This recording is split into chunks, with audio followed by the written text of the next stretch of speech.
Chapter 3. The Peacock Throne. Landlord of England, art thou not king? Shakespeare, King Richard II, 2.1.113. The Peacock Throne, that superb and barbarous divan of enamel and precious stones, with its arabesque designs, was wrought of 26,000 gems brought back from India as spoils of war. It uses bright red rubies, deep blue sapphires, and verdant green emeralds, and it is flanked by 2 golden snakes, each peering from one side. Footnote: the snakes are particularly eerie in light of the fact that in Iranian mythology, Zahak, the dread despot, had 2 snakes on his 2 shoulders, but they're put there by the devil, and every day they each required a diet of 2 brains from 2 Iranian youths. End of footnote. In the beginning, the Peacock Throne was called Takht de Khorshid, the Sun Throne. It was built for Fath Ali Shah, the super procreant, Qajar, king infamous for his ignorance and incompetence, and for signing the 1828 Turkmanchai Treaty that ceded a good third of Iran to Tsarist Russia. The treaty recognized in Iranian history as the beginning of the country's decline.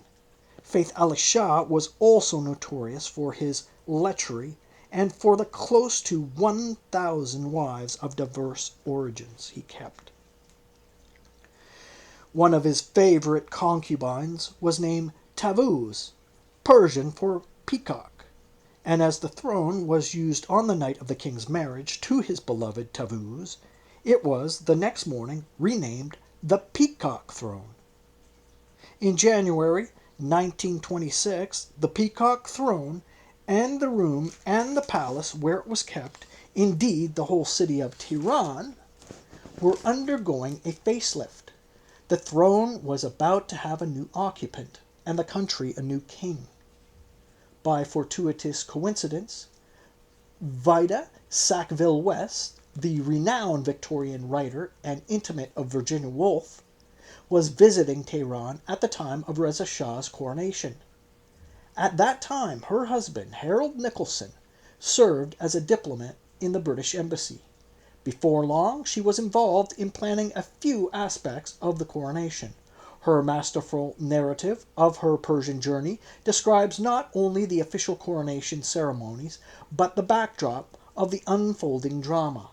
The crown prince, a boy of 6, and the future Shah played a fascinating role in the ceremonies. Though enamored of Persia and its past grandeur, Sackville-West found Tehran bereft of any charm. She found it a squalid city of bad roads, of rubbish heaps, and few pretentious buildings, and mean houses on the verge of collapse. At the same, she found the city's air as pure as the note of a violin. On the eve of the coronation, there was an air of excitement hanging about the city. In the public squares, flags were out, festoons of electric light, bulbs swooped along the face of the municipal buildings. Wild romantic horsemen paraded the streets in little bunches. Triumphal arches were in the process of erection. At the same time, according to Sackville-West, the government authorities had, with characteristic lack of foresight, left everything to the last. Nevertheless, no one seemed nervous. They acted like people preparing for amateur theatricals, sustained by the conviction that it would be all right on the day. Tehran still had no electricity, yet the entire city seemed lit up by everything from the official lanterns and fireworks to oil lamps, nightlight glasses, and candlesticks. Streets and even some buildings were covered with Persian carpets. The city was no longer of bricks and plaster, but a great and sumptuous tent open to the sky. With the colorful, Representatives of different tribes and ethnicities parading through the city, from the Baluchis with embossed bucklers, and the Turkmens and their tunics of rose-red silk, and the Kurds with turbans of fringed silk, Tehran had a new face.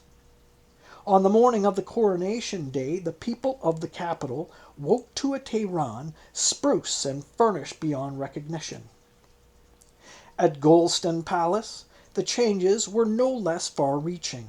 The throne room was repainted, the garden paved, such breaches in the walls as revealed the presence of rubbish heaps were to be filled up. The unmistakable Persian flavor of Reza Shah's coronation stands in sharp contrast to his son's later celebrations marking 2,500 years of Persian monarchy, when even the food was flown in from Maxims of Paris.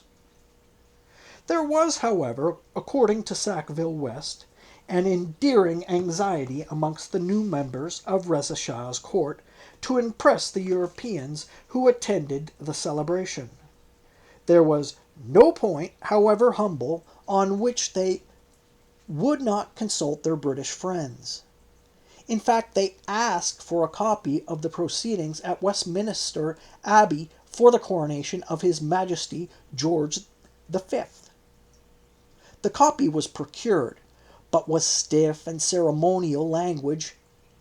ceremonial language, and created consternation. One of the ministers, who prided himself on his English, came to ask Sackville West that the Rouge Dragon pursuivant was evidently under the impression that it was some kind of animal. In the days leading to the celebrations, the British government was worrying about the gift they should give the new Shah. They certainly did not want to give him a gift cheaper than the one given his predecessor, Ahmad Shah. A pair of silver gilt urns cost £210 sterling. They first considered a highly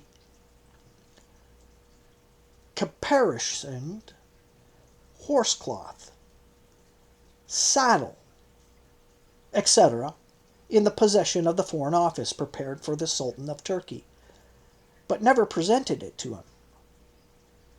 That idea was rejected as inadequate. At last, 2 large silver gilt cups, at a cost of £200 sterling, were ordered for the occasion from Monsieur Collingwood. They were barely ready at the time of the coronation.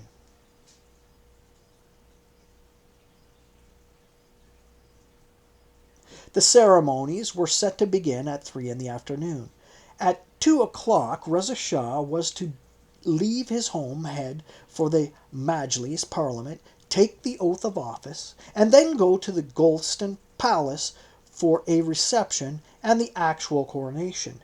Every detail of the ceremonies had been meticulously planned, from the number of soldiers guarding the royal cavalcade, 170, to the number of cannon salutes during the taking of the oath, 14. The events program stipulated that 22 of the country's top political dignitaries, led by the Prime Minister, would follow the Crown Prince when he entered the coronation hall, but nothing went as planned. Punctuality had always been one of Reza Khan's most celebrated characteristics. With capitalism, time itself became a commodity, and thus in need of ever more precise measurement. In Europe, clocks began to become part of the city landscape after the rise of the Renaissance. In Iran, the first, and for decades the only, public clock was put up late in the 19th century, and it never kept time properly. Before long, the clock became a perch for a pair of owls, and the birds became, for the superstitious population of Tehran, omens of good or evil. Of his father's famed punctuality, Mohammad Reza remarked, "Father was a strict disciplinarian. His sense of timing was simply amazing. Before he, Emperor Sikh, we Iranians never really bothered about time.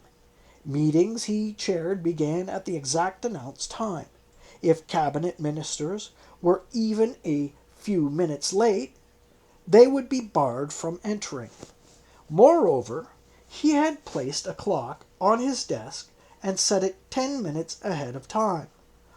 All top officials of the government also fixed their watches to match the royal clock.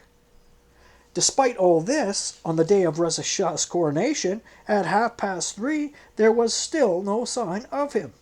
He was already more than half an hour late. The hall, set aside for the actual coronation, was by then filled with Iranian and foreign dignitaries. Near the steps of the throne, to one side, shuffled and squatted and pressed a crowd of mullahs. To Sackville West, the bevy of bearded old men in the long robes and huge turbans seemed like a baleful chorus in a Greek play. They seemed arrogant and churlish, and she noted looks of dread and hatred cast upon the clerics by those guests. The Shiite clergy had played an important role in Reza Shah's masterfully orchestrated rise to power.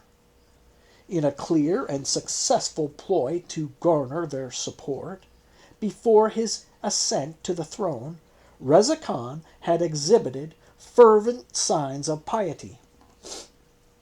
He participated in religious mourning processions, and like the most pious of the mourners, he beat his chest and brushed his forehead and the top of his head with ashes of sorrow and grief.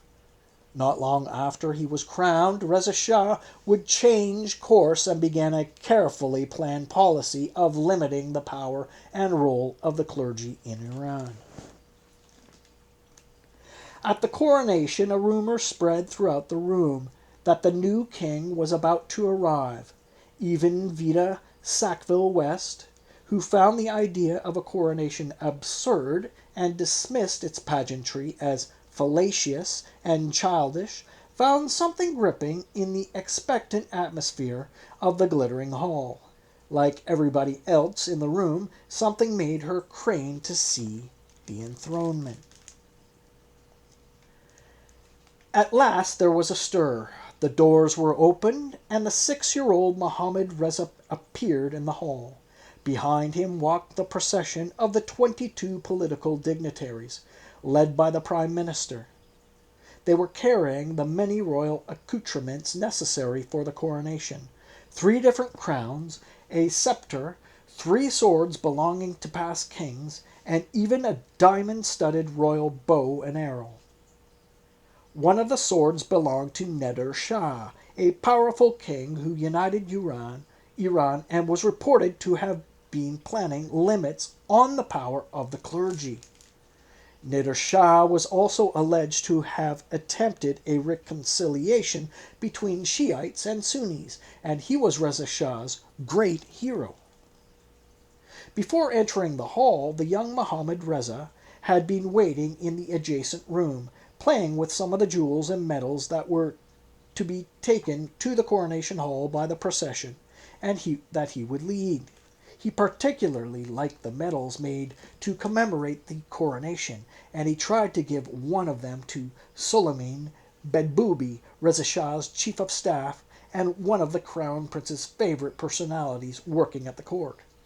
But by the time the young boy, now known as His Imperial Highness Shafar Mohammad Reza, Crown Prince of Persia, walked into the coronation hall, he looked somber and serious, dressed in an exact miniature replica of the uniform his father wore. The young boy marched down the length of the room, saluting the generals who stood at attention, and finally took his place on the lowest step of the Peacock throne. Finally, Reza Shah entered and, escorted by generals, moved toward the throne, slowly but with resolution. There was a strange quiet in the room.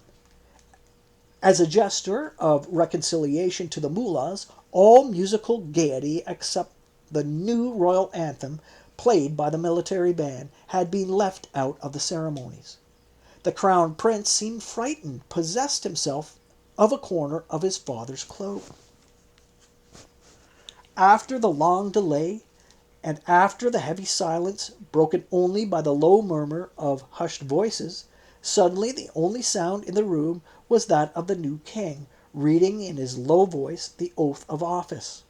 Like everything he said or read, there was a terse economy to his declaration. He was, all his life, a man of few words. When he participated in the ceremonies commemorating the construction of the first modern university in Iran, he said, "We should have had a university long ago, and I am happy we finally have one." His coronation was so different. He read the oath of office, just over 100 words. He swore by God and by the Quran and by all that is sacred to the people of Iran to do all in his power to safeguard the independence of the country, maintain its territorial integrity, abide by the Constitution, and work to promote Shiism. Then, taking his cue from past monarchs like Napoleon, Nader, and Shah Abbas, the powerful Safavid king who ruled Iran about the same time as Queen Elizabeth I ruled England in the 16th century, he took the crown into his own hands and placed it on his head. He would allow no mullah, or for that matter, no other mortal, to presume to bestow upon him his crown. He had willed himself onto the throne, and now he insisted on reserving for himself the privilege of anointing himself king. All through these rituals, a subdued Mohammad Reza watched in silence. He would all but exactly replicate the ceremony when it became his turn to have a coronation. With the newly designed red velvet lined crown on his head, Reza Shah sat on the throne looking stern, content, and older than his age. He had a bejeweled sword in one hand, the scepter of power in the other, and a pearl-studded cloak over his shoulders beneath which he wore a military uniform. The cloak was blue, and blue is, in Persian mythology, the color of royal thrones, and in the Old Testament, the color of God's throne. In Babylonian mythology and European lore, blue is the color of royal blood. The blue cloak was covered with a paisley design.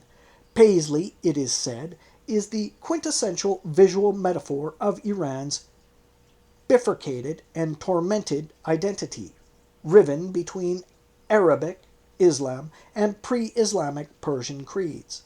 The paisley, they say, is a bent cedar, and the cedar is the tree Zoroaster planted in heaven. The heavenly tree was bent under the weight of the Arab invasion. The paisley appeared on the cloak, was an early omen of what was to come. Soon after his coronation, Reza Shah adopted a policy of glorifying the pre-Islamic part of the Iranian identity and weakening the Islamic component. His son, Mohammad Reza, also continued this policy, but under different circumstances and with drastically different results.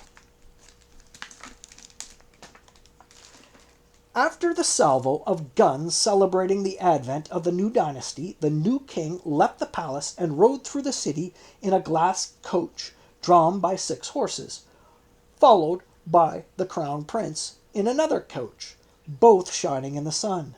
The streets were lined with people. Pictures of the young boy sitting in the royal carriage betray a sense of dread and boredom. Until then, he had lived a more or less normal life, not jaded by the unseasonable demands of decorum. He was now forced to live through more than 2 hours of ceremonies under the gaze not only of the public, but of his stern father. Hard as the ordeal must have been, the real challenge of living a ritualized life was only about to begin. A week of celebration followed the coronation. but the king refused to attend most of the events, sending his son instead, who, seated in an immense scarlet tent, guarded by 2 soldiers with fixed bayonets, spent his time solemnly eating through the sweets piled on a table before him. Years later, in the course of an interview, the Shah confided to a journalist that during that first coronation he had tried to behave like a young soldier, according to my father's wishes, just as my son behaved when I was crowned. On the day Reza Shah ascended the throne, the leisurely pace of the life of Mohammad Reza, who had hitherto been raised by his doting mother, suddenly and drastically came to an end. The first traumatic change came when the 6-year-old boy was abruptly taken away from his mother and his home. He had spent much of his time at his mother's, in his own words, fighting all the time with his older sister, Shams, and his twin sister, Ashraf. But now his father was the king, and Reza Shah wanted to make sure that his son was not, in his own words, in a woman's skirt. It was important that the crown prince receive a manly education, so Reza Shah took this education into his own hands. The young boy was settled in a palace of his own, located in Reza Shah's large compound, and put in the care of a distant relative, Emir Akram Pahlavi, who was to combine the functions of royal mentor and those of proxy governor of the province of Mazandaran.